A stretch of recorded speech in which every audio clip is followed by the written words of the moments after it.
Is it normal to feel lonely in a relationship? क्या ऐसा वाकई हो सकता है कि हम अपने पार्टनर के साथ हैं और हम अकेले हैं?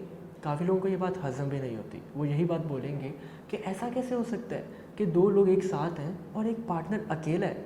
होता है, एक्सपेक्टेशंस बहुत ज़्यादा हो जाती हैं, हम किसी से बहुत ज़्यादा एक्सपेक्ट करते हैं, बट रियलिटी बिल्कुल डिफरेंट होती है।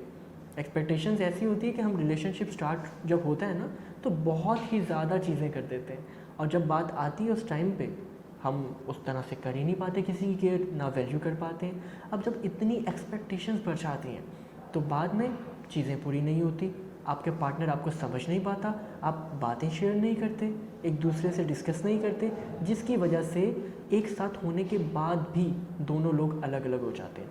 तो यही टाइम है, अपने पार्टनर से बात करें, एक दूसरे को समझें और इस रिलेशनशिप में अकेले ना महसूस करें। सिर्फ वेरीफाइड डॉक्टर से अपॉइंटमेंट बुक कराओ। ओलाडॉक, डॉक्टर का अपॉइंटमेंट आसानी से।